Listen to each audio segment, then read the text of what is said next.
What's going on, everybody? I'm John Miller, and this is How the Hell Did We Get Here, a U.S. history podcast.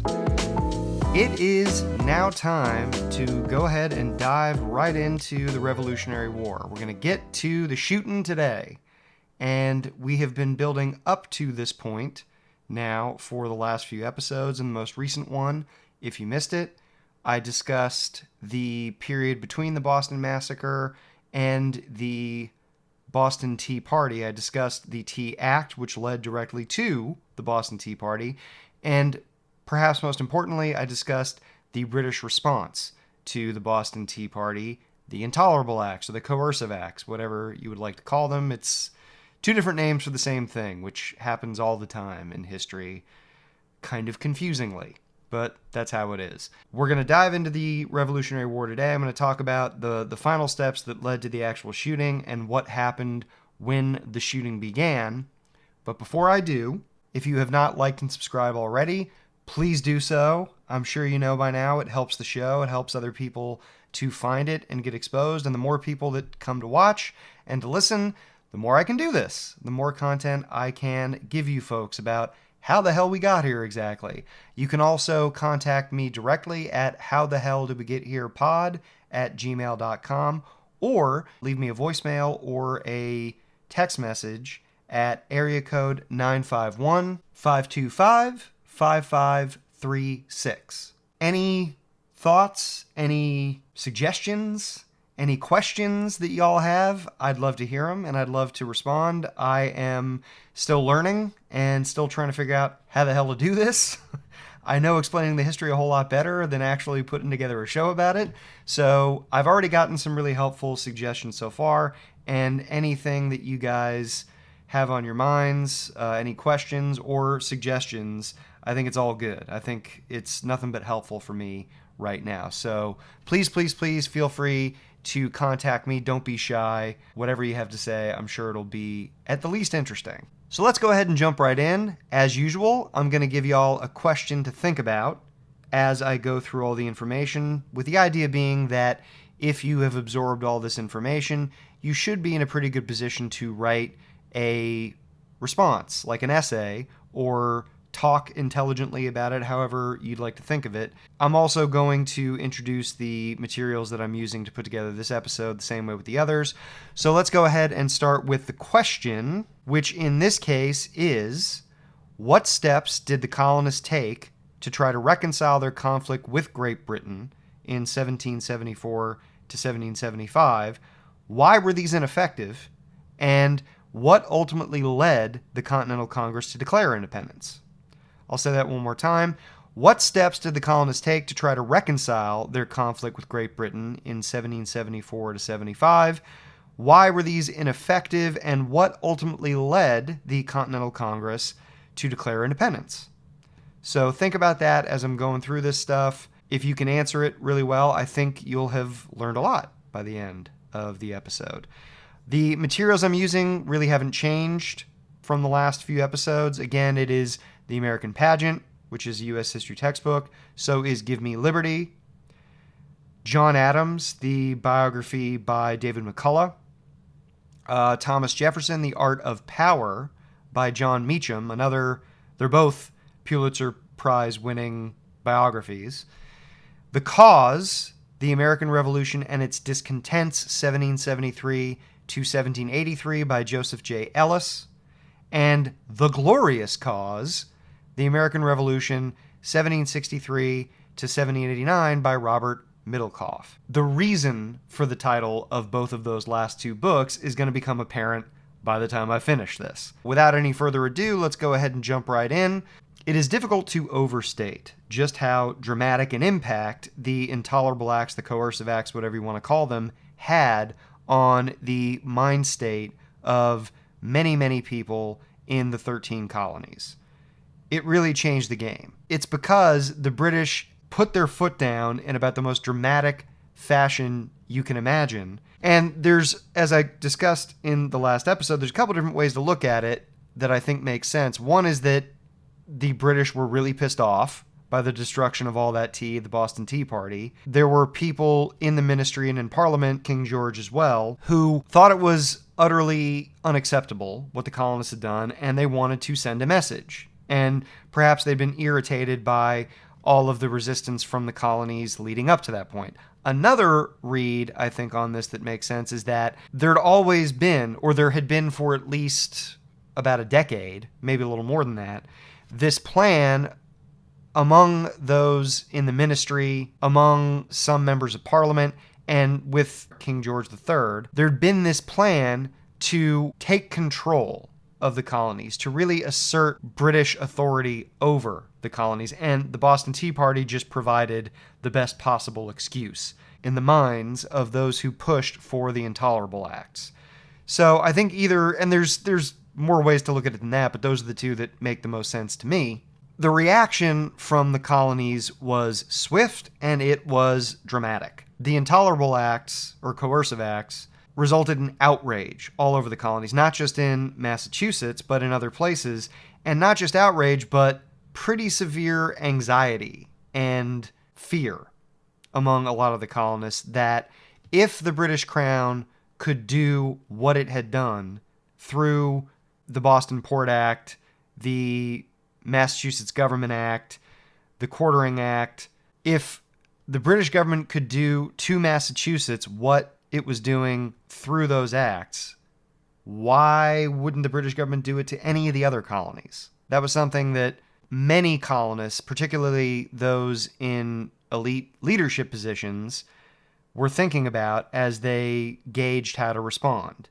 Not just in Massachusetts, but in other colonies, there began to be a number of published in newspapers and pamphlets and so forth responses to what the British had done and suggestions about ways that the colonies could respond to Britain. There was this declaration of the common cause that all the colonies now shared. And that was pushed in particular by people from Massachusetts like Samuel Adams, like members of the Sons of Liberty, but it was not exclusive to those folks. And they talked about this common cause as saying, look, we're all in this together now.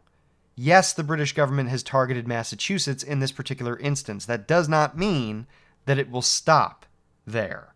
That's what a lot of these pamphlets and newspaper editorials have to say when they talk about the common cause, that this now involves all of us in the colonies and that we need to take a stand right here, right now, if we don't want this to get worse. And it wasn't just in the form of editorials and pamphlets. It's also symbolic but still concrete actions. And probably the best example of that is that the House of Burgesses, the legislature in Virginia, declared June 1st of 1774, which is when the Boston Port Act, definitely maybe some of the other Intolerable Acts as well, were going to go into effect. The House of Burgesses declared that day, June 1st of 1774, a day of prayer and fasting to show solidarity with Massachusetts. That demonstrates how much this kind of language of the common cause was beginning to actually unite the colonies, which was no small thing. As you're going to see, if you stick with me for the next few episodes, keeping all the colonies together on the same message and with the same goal, with the common cause in mind, wasn't easy. Because these are 13 colonies that had very much kind of done their own thing over the course of their existence. You know, it wasn't like there was a great deal of cooperation or interaction among the colonies. Certainly not a lot of coordination. That is illustrated, probably as well as anything, by the failure of Ben Franklin in the early days of the French and Indian War to get the Albany Plan of Union off the ground, which was his idea and some others, their idea for a common defense of the colonies against the French and the Native Americans. And that didn't go anywhere because colonies wanted to do their own thing. So getting all the colonies on the same page was a really important thing. And Virginia's willingness to declare that we are in solidarity with Massachusetts, we're going to have this day of fasting and prayer. We recognize that what's being done to Massachusetts, though it is only being done to Massachusetts at this moment, is wrong.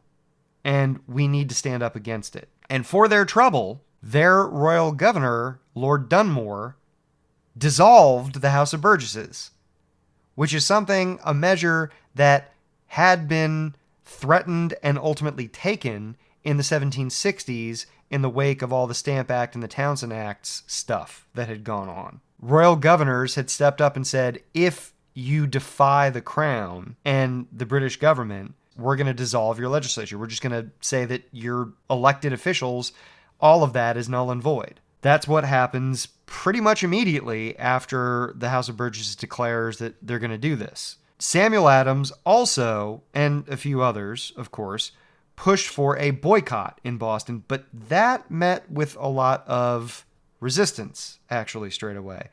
There were merchants in Boston and in the greater New England area who were doing quite well. And I mentioned this again in maybe not the previous episode, but in previous episodes, that after the Stamp Act controversy went away, and even when the Townshend Acts were introduced and put into place, trade between Britain and the colonies increased substantially, not by a small margin, but by quite a bit. And so there were a lot of merchants making money through trade with Britain that didn't want to see that disrupted, even for a cause that they might have thought was very important, and certainly some of them were on board with the idea that what the British were doing was a violation of the colonists' rights. But that didn't mean that they wanted to stop making money. So there was pushback against this notion of a boycott in Boston and in, New England, the greater New England area in general, and perhaps throughout the colonies. Disagreement over whether or not to have this boycott put into place is what led pretty directly to the meeting of the First Continental Congress, which, if you are even kind of somewhat familiar with the Revolutionary War, with the American Revolution, you probably have heard of the Continental Congress. There's a first one and a second one. This is the first one. So over the summer of 1774, various legislatures, assemblies, colonial committees, whatever might be in place, because there were varying degrees of pushback in the colonies, and that meant varying degrees of punishment from royal governors, like, for example, the dissolution of the House of Burgesses. But whatever is in place in these colonies, and regardless of whether the House of Burgesses is dissolved, it's still meeting. So that's one example. But whatever kind of assembly or legislature is in place in these colonies, they get together over the summer of 1774 and they choose representatives who are going to meet in Philadelphia in the late summer, early fall. Turns out in September of 1774. These delegates were selected over the course of the summer. The only colony that didn't end up sending any delegates was Georgia, and that was really only because Georgia was in the midst of fighting a Muskogee Creek Indian, and that's the tribe is, sometimes you'll see it referred to as Muskogee, sometimes it's Creek, but it's the same tribe of Native Americans who were pushing back against white colonists who were encroaching on their land in northern Georgia. So that was a very big concern for people in Georgia.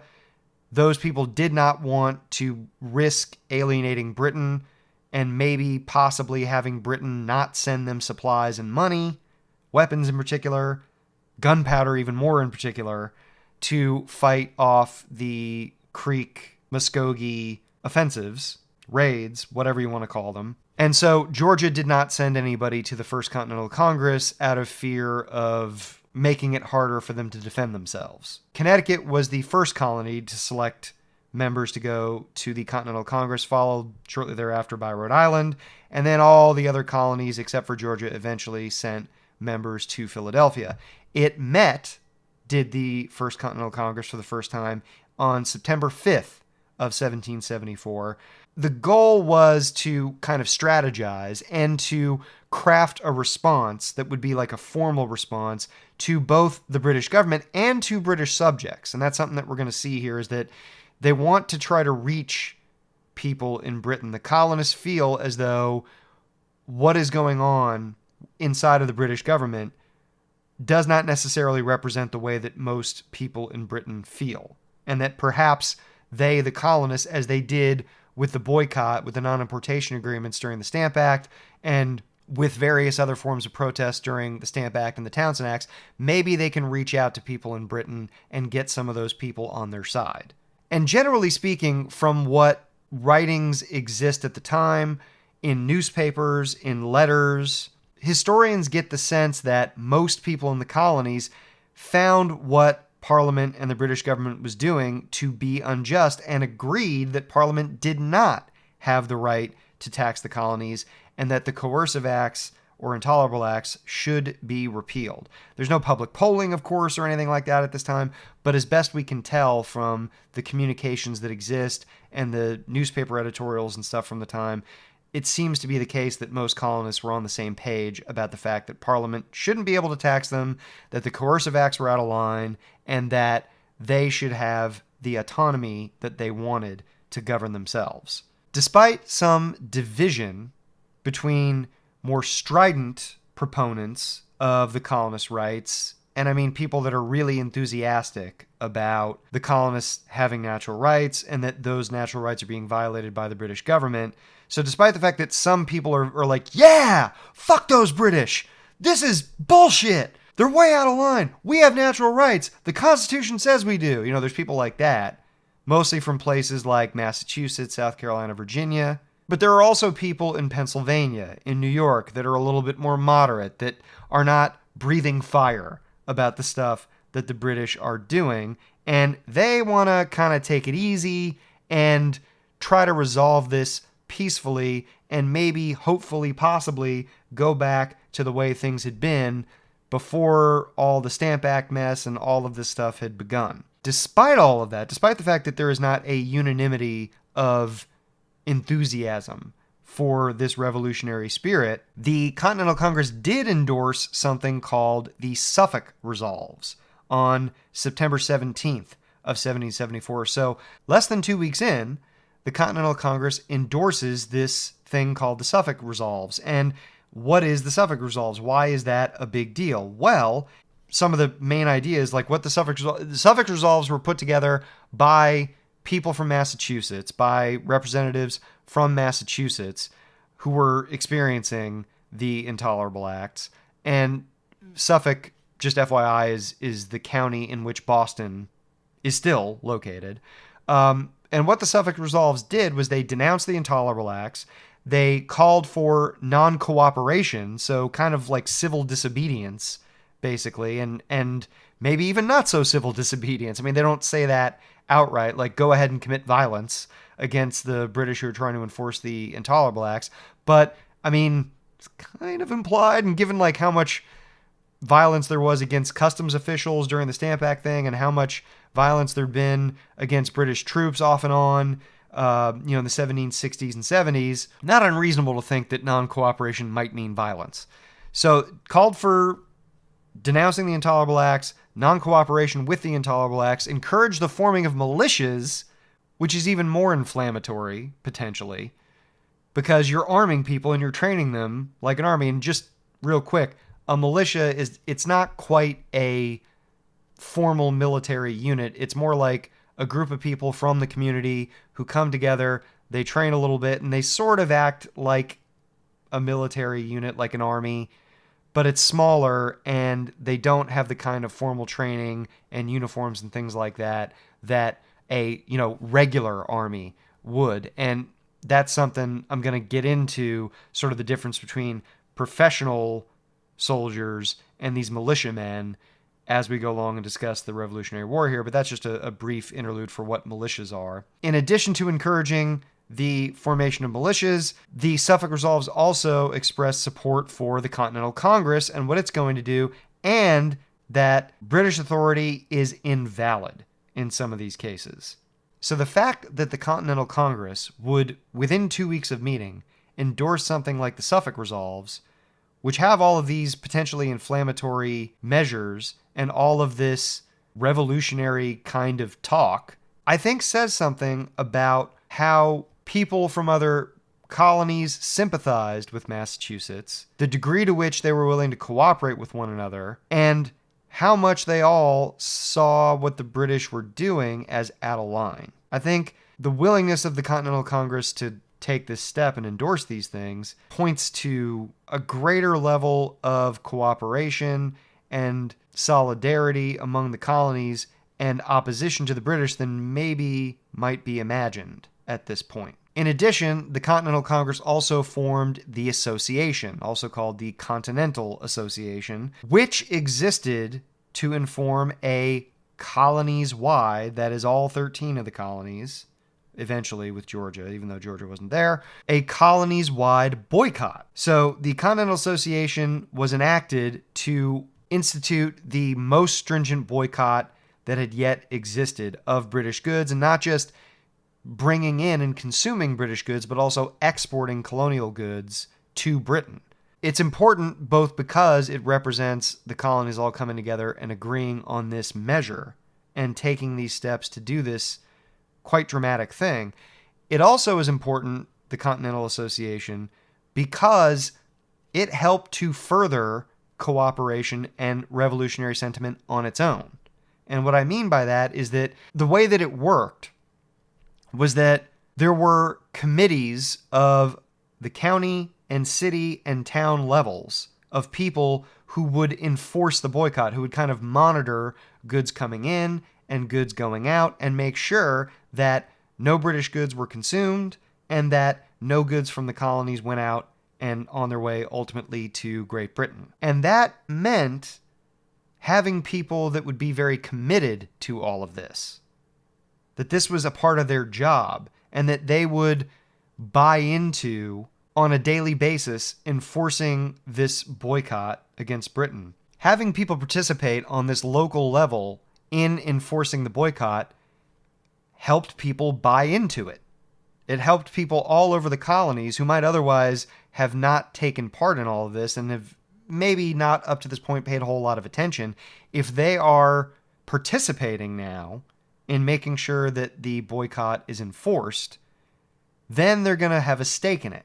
And they're also going to be surrounded by other people who feel like this is worth doing and feel that the British government really is violating the constitutional rights of colonists and is not respecting their natural rights according to the sort of widely understood notion of what the rights of Englishmen are. So not only does the association help to make the boycott actually work, it also gets people more fired up and more invested in the revolution than they had been before the association and the boycott existed.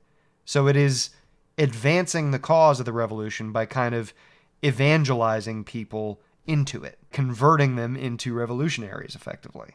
In addition to endorsing the Suffolk Resolves and instituting the association, the Continental Congress also put forward some appeals to the British government and to British people to try to make both the British government and just common people in Britain, especially those who might be in a position to influence the government because they were merchants or manufacturers or whatever, to understand where they were coming from. The two best examples of this are the Declaration and Resolves, or the Declaration of Colonial Rights. It's one of those things that's got multiple names, and an address to the people of Great Britain that was mostly written by John Jay. The Declaration and Resolves of the First Continental Congress, also known as the Declaration of Colonial Rights, was issued on October 14th of 1774, and there are several things that it is attempting to do.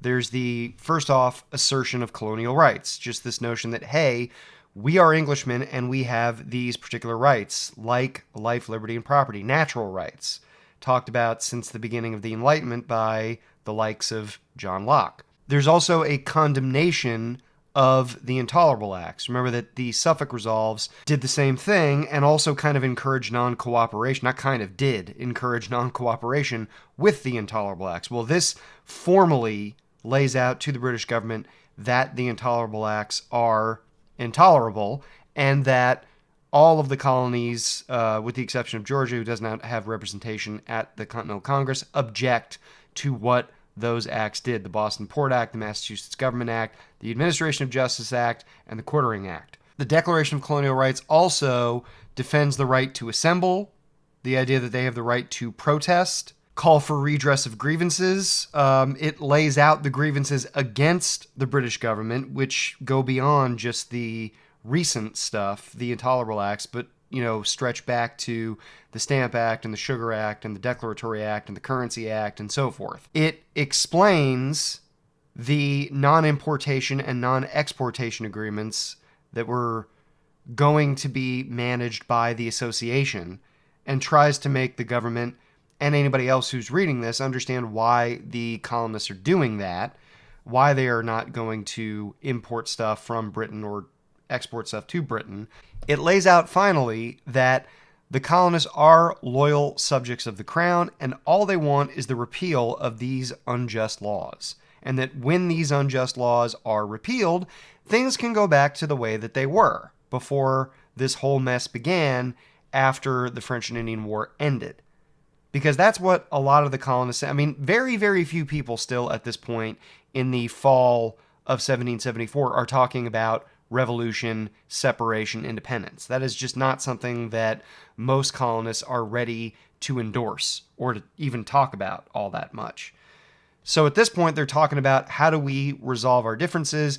Here's where we're coming from. We hope that you and the government and that you British people can understand why we're feeling and saying what we're feeling and saying. When a lot of colonists read this along with the intended audience back in Britain, it made a lot of people who maybe were, again, a little on the fence or didn't understand what all this ruckus was about, it did make them appreciate what those in the Continental Congress and those supporting the Continental Congress were trying to achieve. And it brought them together to some degree. Remember that that is one of the big challenges now and throughout the Revolutionary War period, is trying to make these 13 separate little islands come together and cooperate and feel as though they have a shared set of interests. That's the Declaration and Resolves of the First Continental Congress, or also known as the Declaration of Colonial Rights. Then there is the Address to the People of Great Britain, mostly written by John Jay, and it does a lot of the same stuff. It explains what the grievances are, and this is a little more targeted at just average British folks. And, again, it's trying to kind of appeal to them so that they will then petition their government to reconsider a lot of these measures and maybe acknowledge that the colonists do have natural rights and they are real Englishmen and they deserve to be treated the same way that people in England or Scotland or Wales are treated. It lays out the grievances. It appeals for sympathy from people in the British public. It warns that there could be consequences to all of this, that the relationship might be permanently ruined. And again, it doesn't really talk about independence overtly at this juncture, but it does kind of get into at least implying that something like that might be on the horizon. It also defends the economic sanctions, the association, the boycott, and it puts an emphasis on, hey, we're all Englishmen. You over there, us over here in North America, we're all Englishmen. We all want the same thing. We all want to, trade and prosper and work together. We in the colonies just want to be treated as though we are actual Englishmen and have the same rights that you folks back in Europe do. And again, it lays out loyalty to the crown as a way of saying, like, we are English subjects, we're good English subjects, we just don't want to be treated as second-class citizens. The feeling in the Continental Congress, and among a lot of the leaders of this movement, is that if they can get enough people on their side, that the British government will reconsider. That's certainly what happened during the Stamp Act episode, is that there was a lot of pushback from British merchants in particular who were selling stuff to the colonists. Hey, you guys in the government, you want to knock this off? I'm losing money over here. So the colonists had reason to think that if they could appeal to the British public and those in positions in the UK that were making money from their relationships with the colonies, that, maybe they would get a little pushback against these things that the government was doing. But it doesn't really work. It does not hit the way that the members of the Continental Congress are hoping that it will. And after both houses receive those things, that really nothing really changes, and Parliament declares Massachusetts to be in a state of rebellion in February of 1775. That is taking things up a notch. That is saying that Massachusetts is going to have to be made to submit. that Massachusetts is rebelling and it needs to be stopped by force if necessary. This is definitely escalating things. General Thomas Gage, who was already the governor of Massachusetts under the Intolerable Acts, kind of like a military governor, military dictator almost at this point, attempts to seize arms and ammunition from Concord and Worcester. So again, those of you that know your history a little bit kind of know where this is going. The militias have already been gathered according to the Suffolk Resolves, and Gage, once given this directive from the Crown and from Parliament, is trying to take weapons caches from those who might use them against the British, and he marches some troops, not him personally, but, people under his command, march troops out to Lexington initially in April 19th of 1775. The British forces are confronted at Lexington and ultimately forced to retreat from Concord after the shooting starts at Lexington. And they are attacked all the way from Concord to Boston in a guerrilla warfare kind of manner. It's like the militia members will attack and then run, and attack and then run. This is kind of a pattern that you see, and this is because the British have a lot of troops in Boston. That's kind of their base of operations in Massachusetts. It has been ever since the troops arrived in the late 1760s due to all of the controversy around the Townshend Acts and implementing those issues. And it's the occupation of Boston is what led, of course, to the Boston Massacre. The fighting at Lexington and Concord is referred to as the shot heard round the world. And that is because it initiates the fighting of the American Revolutionary War, which, of course, is this really transformational event, not just for what will be the United States, not just for Great Britain, but really for the whole world, because it provides a model of government and of society that will be very shortly copied in the French Revolution and in a lot of other political revolutions all over the world in the centuries after this is over. Now that we're off and fighting, now that there's real bloodshed, now that this is because this is, you could say, the beginning of the Revolutionary War is Lexington and Concord. So it's April of 1775, and it's not over officially until 1783. That's when the Treaty of Paris gets signed. So this is something that goes on for the better part of 8 years. Most of the fighting in these early days, and one of the key things to understand, I think something that a lot of Americans don't totally realize, is that there was fighting for well over a year between the British and the American colonists before the Declaration of Independence. This is April of 1775. Of course, you don't get a Declaration of Independence until July of 1776. So if you do the math there, it's a little less than a year and a half where the fighting is going on, but the colonies are still the colonies. They haven't said, oh, hey, we're independent now. And that's, I think, an important thing to understand, because it tells you that it wasn't a rash decision. It wasn't something that the colonists arrived at easily. And a lot really changed in terms of the ideology and the feelings of the colonists and their leaders in the Continental Congress and elsewhere between April of 1775 and July, the summer of 1776. And that is what I'm going to get into between now and the end of this episode, is just how did things change from Lexington and Concord to the Declaration of Independence in 1776. So within a few days of the fighting at Lexington and Concord, word had spread throughout New England that there was fighting, and militia from all of those colonies, from New Hampshire, from Connecticut, from Rhode Island, flooded into Massachusetts, in particular to Boston, to surround the British forces there. Okay, so that is like the first major conflict of the Revolutionary War, is between militiamen from various parts of New England and the British that are stationed at this time in Boston. Fort Ticonderoga, which is not in New England, it is on Lake Champlain in northern New York. So now you've got pieces of the conflict spreading outside of New England. Fort Ticonderoga, is seized on May 10th. So not that long after Lexington and Concord, less than a month, by a group of militia led by Ethan Allen, a guy that, again, if you've done a little study of the Revolutionary period, you probably have heard of him. And a guy that you almost certainly have heard of, Benedict Arnold.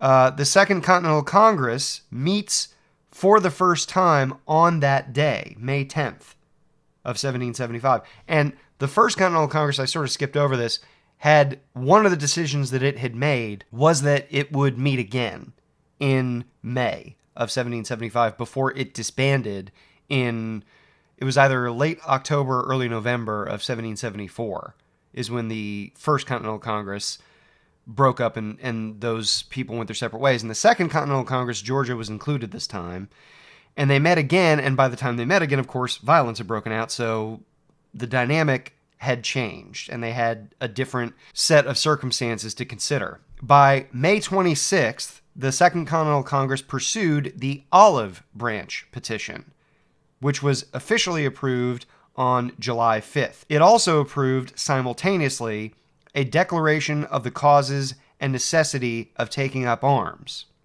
And these are kind of dual tracks that the Continental Congress is operating on. The Olive Branch Petition, as it kind of the name suggests, right? I mean, you think Olive Branch, you think peace, right? It was an attempt to try to patch things up, a kind of final attempt, a sort of like prayer almost. And it was John Dickinson, who is one of the more famous founding fathers. He was a Quaker farmer, fairly well off, from Pennsylvania, and a guy that was really hesitant to embrace the independence movement. And it's primarily because, as a Quaker, he was a pacifist of sorts. He did not support violent conflict. Quakers generally were pacifists. And it's also because, while he disagreed with a lot of what the British were doing, he was one of the first to really write about it. Dickinson wrote these famous letters from a Pennsylvania farmer in 1767, 1768, talked about the injustices of what the British were doing, the Stamp Act, and then the Townshend Acts and so forth. So he certainly was somebody that disagreed with what the British were doing and thought that it was unjust and thought that the colonists were being treated as second-class citizens. But he did not support revolution because he was afraid of what it would mean, and also he was afraid of what it would mean in the sense that he didn't think that the colonists could be successful in some kind of military conflict, which is what it would take to become independent, against the British. And he also, just as a Quaker and as a pacifist, was not in favor of violent conflict if it could ever possibly be avoided. The Olive Branch Petition, written by Dickinson and put forward by the Continental Congress, is an attempt to patch things up with Britain. And the declaration of the cause and necessity of taking up arms is justifying why the colonists feel the need to militarize to some extent. They're kind of doing two things at once. They're saying that, yeah, we want to patch things up, but if we can't, we're going to be prepared. We're going to hope for the best, plan for the worst. And if we end up having to fight to defend our rights, that's what we're going to do. The Olive Branch Petition was largely targeted at George III, and the Olive Branch Petition says, hey, Your Majesty, will you please help us to reconcile and repair the relationship that has been damaged? We want to be good English subjects, but we feel like we've been done wrong. We feel like we're not being given the rights that we deserve. The Continental Congress drafts both of these things, which are going in very different directions, and it shows that there was disagreement in the Congress about what the next steps should be. There were some people at this point pushing for independence. John Adams, very notably, was one of those people. But there were also a lot of people like Dickinson who were a lot more cautious and very concerned, full of anxiety about what entering into conflict with Britain would mean and what pushing for independence would mean. A lot of the delegates that were maybe in the middle, not wholeheartedly for independence or for trying to patch things up, thought, well, again, let's hope for the best, prepare for the worst, and at least we can get ourselves ready for battle if that's what it comes to. And some of the people that are more pro-independence, like Adams, start building up support for their position among members of the Continental Congress and in any other areas where they can have some influence. On June 15th of 1775. The Continental Congress appoints George Washington commander-in-chief of the Continental Army. That is significant, obviously. We all know who George Washington is. And apart from the fact that he had had some military experience fighting in the French and Indian War, mostly stuff that did not bring him a great deal of fame or glory, but he had that experience and that made him attractive.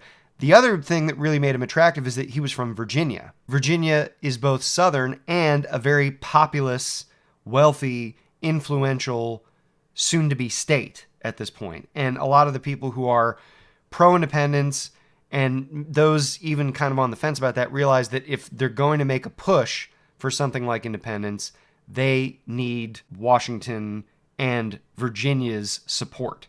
So they put him in charge. It's political to some extent. It's politics picking this guy.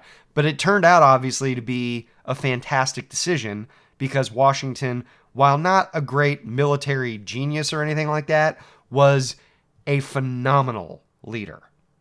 And I'm going to get into why that was when I start talking about the war. 2 days after Washington is made commander-in-chief of the Continental Army, the Battle of Bunker Hill occurs on June 17th of 1775. And that is one of the bloodiest battles of the entire war, and it happens only a couple of months into it. It's the Battle of Bunker Hill is what is referred to a lot of times among history nerds and military history people in particular as a Pyrrhic victory, which means that the British won, but they lost a lot of people in the process, a lot of dead, a lot of wounded. Though they gained the ground on the day, they won the territory that was being fought over. It was an important symbolic victory for the colonists because it showed that they could hang with the British military. The colonists weren't just going to be steamrolled. And that was without Washington in command because Washington did not arrive in Boston until July 3rd of 1775. Meanwhile, in Britain, the Parliament declared the colonies, all of them now, to be in rebellion. And George III refused to even look at or listen to the Olive Branch petition. He just shunned it outright, said, fuck that. I don't want to hear it. George III's unwillingness to even listen to the Olive Branch petition is pretty consistent with his overall attitude toward the colonies. He is one of, if not the last, significant persons of influence in Great Britain to assent to the colonies being let go and it as independent. He is very stubborn when it comes to surrendering British dominion over these colonies. Parliament puts into place the American Prohibitory Act, which blockaded all of the ports. For those of you who don't know this, a blockade is technically defined by a military force using its military capacity in some way to prevent things from coming in and out of a port, of a city, what have you. And it is considered an act of war to do that. So this was effectively declaring war without actually declaring war. And that occurs, the Prohibitory Act, in December of 1775. By November, a little before that, the fighting had spread to Canada. There was a siege of Montreal, and the southern colonies were experiencing fighting as well. The siege of 96 in South Carolina, and the Battle of Great Bridge in Virginia in December 9th specifically, of 1775. So it's not just contained to New England or even just New York at this point anymore by the end of 1775. So that is one factor that increases revolutionary sentiment in the colonies, is that there's all this fighting. And as you might expect, the British Army and Navy attacking British colonists and killing colonists and wounding them, that didn't endear Britain to the colonists. In fact, it did quite the opposite, which you would expect. This is one of the things that starts to push the colonists in a direction of revolution. Another very important thing that pushes the colonists toward revolution is Thomas Paine's Common Sense. Common Sense is a pamphlet, effectively. It's like a long editorial. It appears in newspapers all over the colonies, and it argues that independence is the only real solution here. There is not a way in which the conflict that is going on between us in the colonies and Britain can be resolved peacefully. They are never going to honor our natural rights. And this was published initially in January of 1776 anonymously. He makes a lot of arguments in Common Sense that are really persuasive to the colonists. There are a number of historians, a number of books that say that Common Sense kind of single-handedly pushed a lot of the colonists toward reconsidering their position with Britain and favoring independence. Thomas Paine was a recent immigrant from Britain.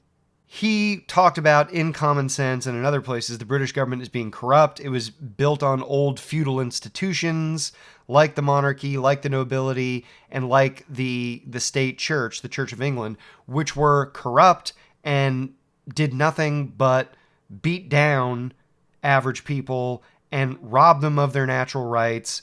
And, that all of this whole old system in Europe was corrupt and tainted and would never ever work, and that the colonies should just make a clean break and really embrace the ideas of the Enlightenment, of natural rights, of a government that exists only by the will of the people and only does what the will of the people wants it to do. And further, that this wasn't just about the colonies, and this wasn't just about their struggle. This is about the future of humanity. It's cast in these big, epic kind of terms. And that is really appealing to the colonists. They see an opportunity to change the whole story of humanity, of human society. How does something like that not appeal to people? If you are told, hey, you people have an opportunity here to start all over and make human civilization something phenomenal and something like we've always wanted it to be, you got to imagine that people will get caught up in that. And they did. That pamphlet alone changed a lot of minds and significantly pushed the colonies toward independence.